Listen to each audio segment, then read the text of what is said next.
दोस्तों, dynamic classes में आप सभी का स्वागत है। सबसे पहले इस वीडियो को स्क्रिप्ट मत करना, कट मत करना, मेरी बात पहले सुन लीजिए, फिर उसके बाद अगर चाहें तो वीडियो को हटा देना।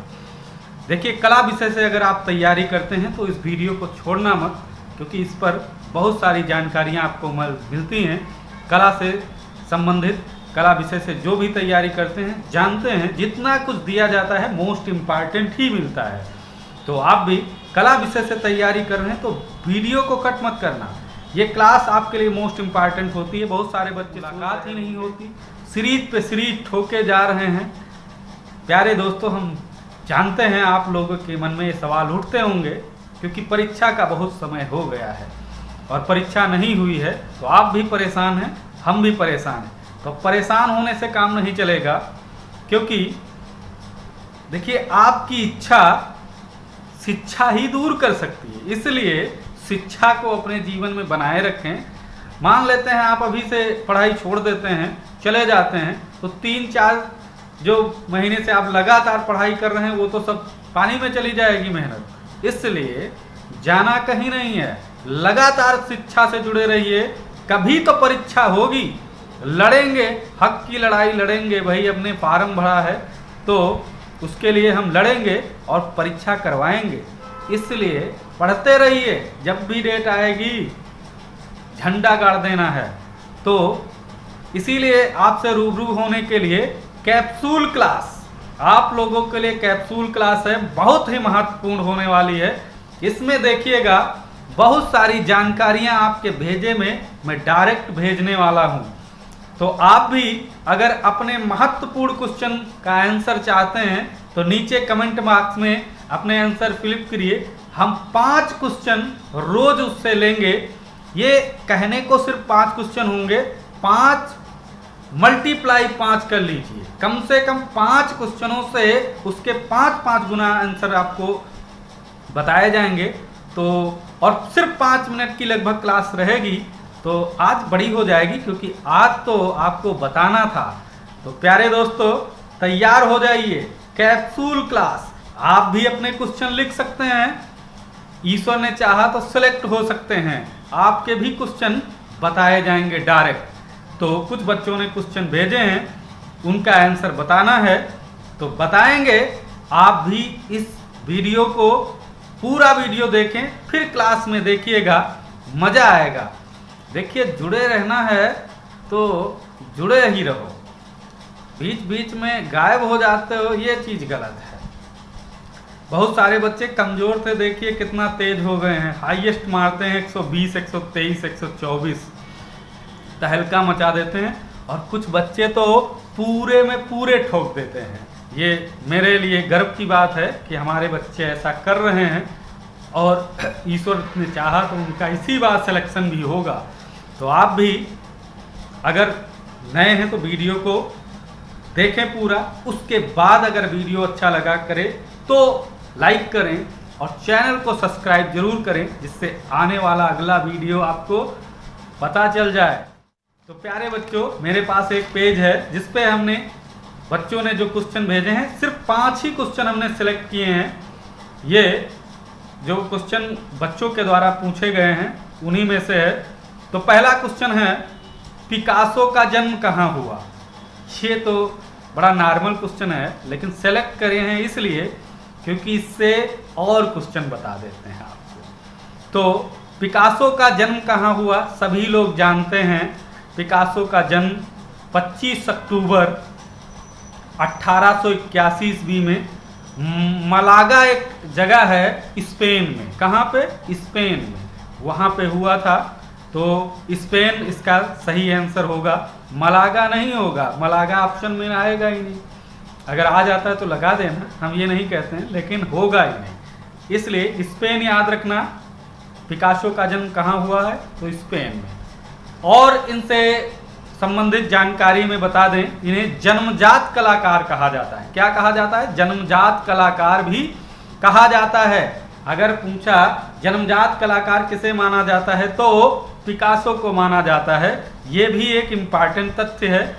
2 क्वेश्चन पता चले, सन पता चला, तीसरा क्वेश्चन हो गया अब इनका नाम पूछ लेता है, पूरा नाम क्या है। पिकासो पिकासो तो दद्दा भी जानता है, पूरा नाम बहुत बच्चे नहीं जानते होंगे, इसलिए दद्दा के साथ आप भी जाने कि पूरा नाम क्या है। तो पाब्लो पिकासो इनका पूरा नाम है, पाब्लो पिकासो इनका पूरा नाम है। तो याद रखना, ये भी क्वेश्चन इंपॉर्टेंट है और कई परीक्षाओं में पूछा भी गया है। चलते हैं अगला, इन्हीं से संबंधित अभी और बात कर लेते हैं। ये घनवाद के जनक भी माने जाते हैं, घनवाद के जनक भी इन्हें ही माना जाता है। पिकासो को घनवाद का जनक भी माना जाता है और इनसे संबंधित इनकी कलाकृतियां जो हैं वो मानव वेदना का जीवित दस्तावेज कही जाती हैं। क्या? इनकी जो कलाकृतियां हैं मानव वेदना का जीवित दस्तावेज कही जाती हैं। ये भी एक बार क्वेश्चन इंपॉर्टेंट तौर पे पूछा गया है, तो आप लोग ध्यान रखना, क्योंकि पूछा जा सकता है, कठिन कठिन क्वेश्चन पूछे जाएंगे इस बार परीक्षा में, लेकिन छोड़ के नहीं आएंगे। तो कई ना क्वेश्चन देखा, एक क्वेश्चन के पीछे कई क्वेश्चन देखे, इसे कहते हैं कैप्सूल। अब दवाई असर कर रही है, आप लोग भी जुड़े रहें और इसी तरह क्वेश्चनों का मजा लें। दूसरा क्वेश्चन पूछा है बाराबंकी से राजेश कुमार जी ने। वाह, क्या क्वेश्चन है? तंत्र कलाकार किसे कहा जाता है? वाह लल्ला, तंत्र कलाकार नहीं जानते हो किसे कहा जाता है? एक नाम सुना होगा, प्रभाकर बर्वे। प्रभाकर बर्वे जी को तंत्र कलाकार का नाम दिया जाता है। ये तंत्र कलाकार हैं और इनसे बदल के क्वेश्चन भी पूछा जा सकता है। ये नवतंत्र शैली के कलाकार किसे कहा माना गया है? तो नवतंत्र शैली का कलाकार भी प्रभाकर बर्वे जी को माना गया है ना इम्पॉर्टेंट। इसी तरह और भी इनसे जानकारी लेते हैं। इनका जन्म कहाँ हुआ था? तो महाराष्ट्र में हुआ था। कहाँ हुआ? महाराष्ट्र में 16 मार्च 1936 ईस्वी में इनका जन्म होता है। तो आप भी याद रखना, 16 मार्च 1936 को महाराष्ट्र में इनका जन्म हुआ है, नगोवन में। नगोवन एक जगह है महाराष्ट्र में, वहाँ हुआ है। मृत्यु भी जान लेते हैं, जब जन्मे हैं तो मृत्यु भी इनकी पहचान लेते हैं, 6 दिसंबर 1995। क्या? 6 दिसंबर 1995 मुंबई में इनका निधन होता है। तो ये भी महत्वपूर्ण इससे है। और इनको किस नाम से जाना जाता है? विचारशील कलाकार भी इन्हें कहते हैं। क्या कहते हैं? विचारशील कलाकार। वाह। और क्या कहा जाता है? कहा जाता है सोचने वाला कलाकार किसे कहते हैं? सोचने वाला कलाकार प्रभाकर बर्वे जी को। और अगर जानना चाहते हो कि इन्हें तंत्र कलाकार किस लिए कहा जाता है, तो इन्होंने इंदौर कला अकादमी से शिक्षा ग्रहण की, यानी वहां से डिग्रियां हासिल करने के बाद लगातार 10 साल तक, कितने साल? 10 साल तक इन्होंने काले रंग में अमूर्त शैली में काम किया है। काले रंग में अमूर्त शैली में इन्होंने काम किया है, इसीलिए इन्हें तंत्र कलाकार भी कहा जाता है। तंत्र मंत्र कलाकार कौन है? प्रभाकर बर्वे जी मोस्ट है। तो ये हो गया आज का दूसरा क्वेश्चन, तंत्र कलाकार किसे कहते हैं? प्रभाकर बर्वे जी। अगला क्वेश्चन चलते हैं, तीसरा क्वेश्चन। ये क्वेश्चन थोड़ा बड़ा है, लेकिन बच्चे ने पूछा है तो बताना पड़ेगा। उस कलाकार का नाम बताइए जिसे कैलेंडर आर्ट, फर्नांड लेजर और हेनरी रूसो की कृतियों से प्रेरणा मिली। वाह। उस कलाकार का नाम बताइए जिसे कैलेंडर आर्ट, फर्नांड लेजर और हेनरी रूसो की कृतियों से प्रेरणा मिली। ये क्वेश्चन मोस्ट इंपॉर्टेंट हो सकता है, क्योंकि बच्चे ने अगर पूछा है तो नाम याद रखना है, भूपेन खक्कर। भूपेन खक्कर जी ऐसे हैं, शक्कर खाके आए थे, इसीलिए भूपेन खक्कर को याद रखना, उन्हें प्रेरणा मिली थी। याद रहेगा।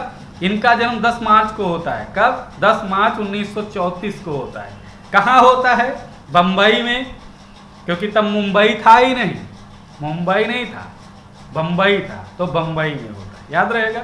अगर मुंबई हो तो भी लगा देना, ये नहीं छोड़ के आ जाना अब तो मुंबई है और अब परीक्षा आप देने जा रहे हो, तो इसलिए याद रखना। मृत्यु 8 अगस्त को हुई थी, 8 अगस्त 2003 को हुई थी बड़ौदा में। ये भी इम्पॉर्टेंट है। तो भूपेन खक्कर से इतना ही। और इन्हें भारत के पहले पॉप कलाकार भी कहा जाता है। भारत के पहले पॉप कलाकार भी भूपेन खक्कर जी को कहा जाता है। और यह स्वशिक्षित कलाकार, स्वशिक्षित कलाकार किसे माना गया है? तो भूपेन खक्कर जी को। इम्पॉर्टेंट चीज़ें देखो, बाकी सब पानी लेने भेज दीजिए। तो इन्हें स्वशिक्षित कलाकार भी कहते हैं। और इन्होंने समलैंगिक पेंटिंग भी बनाई है। समलैंगिक पेंटिंग पर काम करने वाला कलाकार भूपेन खक्कर है। ऑप्शन में अगर होगा तो लगा सकते हैं। मोस्ट इम्पॉर्टेंट चीज़ें थी, बता दिए हैं। और इनसे कुछ कृतियाँ भी हैं, जैसे गोवा के मछुआरे, इनकी प्रसिद्ध पेंटिंग रही है। प्लास्टिक फूलों के साथ आदमी, ये भी एक इनकी पेंटिंग है। और एक क्रिकेटर, ये क्रिकेटर का माहौल इस समय क्यों है? क्योंकि इस समय विश्व कप चल रहा है, आप लोग भी देखते होंगे। तो ध्यान रखना, क्रिकेटर किसकी, एक क्रिकेटर कुर्सी पर बैठा हुआ चित्र इन्होंने बनाया है भूपेन खक्कर जी ने। तो क्रिकेटर किसकी रचना है? भूपेन खक्कर जी की, याद रखना। गुरु जयंती इन्हीं की है। जलेबी खाता आदमी, ये कलाकृतियाँ कुछ इनकी रही हैं। दो आदमी बनारस में इनकी कृति है। तो महत्वपूर्ण चीज़ें जो थी आज तक पहुँची। अब अगला क्वेश्चन देखते हैं। अगला क्वेश्चन है, इसमें से काले और सफ़ेद रंग के साथ ज्यामितीय अमूर्त चित्रकारी करने वाले कलाकार का नाम बताइए। कुछ नीचे ऑप्शन है, ऑप्शन से कोई मतलब नहीं, हम बात करते हैं काले और सफ़ेद रंग के साथ ज्यामितीय अमूर्त चित्रकारी करने वाले कलाकार का नाम बताइए। तो ये मुस्लिम एक कलाकार हैं, उनका नाम सुना होगा आप लोगों ने। नसरीन मोहम्मदी नाम है, महिला कलाकार। क्या नाम है? नसरीन मोहम्मदी। ये जो रही हैं वो काले जो और सफ़ेद रंग के साथ ज्यामितीय अमूर्त चित्रकारी इन्होंने की है। और इनसे रिलेटेड और इम्पॉर्टेंट चीज़ बता देते हैं तो आप लोगों को याद रहेगा। भारत की ये पहली अमूर्त कलाकार, महिला कलाकार, अमूर्त महिला कलाकार हैं। भारत की पहली अमूर्त महिला कलाकार इन्हें ही माना गया है। कौन? नसरीन मोहम्मदी। याद रहेगा। जन्म इनका 1937 ईस्वी में हुआ था। कहाँ हुआ था? कराची में। कहाँ? कराची। कराची कहाँ है? पाकिस्तान में। पहले इंडिया में ही था, अब कराची। 1937 की बात हुई है, पहले बंटवारा नहीं हुआ था पाकिस्तान का। तो लल्ला ये भारत ही था, कराची पाकिस्तान में चला जाता है। तो ये इम्पॉर्टेंट इनसे चीज़ थी, तो ये याद रखना। इतना ही नसरीन मोहम्मदी से याद रखना। ये पहली भारत की महिला अमूर्त कलाकार के रूप में जानी जाती हैं। अगला क्वेश्चन क्या है? पांचवा क्वेश्चन आज का अंतिम क्वेश्चन है। तो प्यारे दोस्तों, आज का अंतिम क्वेश्चन देख लेते हैं। मैट्रिक्स क्या है? मैट्रिक्स क्या है? इम्पॉर्टेंट है। देखिए, ये एक कलाकार के लिए काम आने वाली चीज़ है या एक टेम्पलेट है। क्या है? टेम्पलेट है। या लकड़ी का भी हो सकता है, किसी धातु का भी हो सकता है, कांच का भी बना हो सकता है। इस मैट्रिक्स पे सतह पर ऊपर जो है उपकरणों से, रसायनों से जो है डिजाइन किया जाता है, कलाकारी की जाती है। तो मैट्रिक्स उसी को कहते हैं। तो आप कह सकते हो ये एक धरातल है कलाकार का, चित्रकारी करने का या कलाकारी करने का एक धरातल है। ध्यान रखना है आप लोगों को। मैट्रिक्स की सतह पर उपकरणों या रसायनों को रख करके जो है डिजाइन बनाया जाता है। तो मैट्रिक्स, कला में मैट्रिक्स से ही होता है। मैथ में मत जाइएगा, नहीं तो भेजे के उस पार चला जाएगा, पता ही नहीं चलेगा क्या है। तो आप लोग ध्यान रखेंगे। एक इम्बोस होता है, एम्बोस, तो उभरे हुए पैटर्न बनाने के काम आता है एम्बोस। तो प्यारे दोस्तों, आज के महत्वपूर्ण क्वेश्चन यही तक होते हैं। 5 बच्चों के प्रश्न सेलेक्ट किए गए थे। अगर आप भी प्रश्न अपने सेलेक्ट करवाना चाहते हैं तो नीचे कमेंट बॉक्स में लिखें। अगर वीडियो अच्छा लगा करे तो लाइक भी कर देना। अगर बहुत अच्छा वीडियो लगा हो चैनल को सब्सक्राइब जरूर करिएगा। और फिर मिलेंगे, क्योंकि डोज देनी है।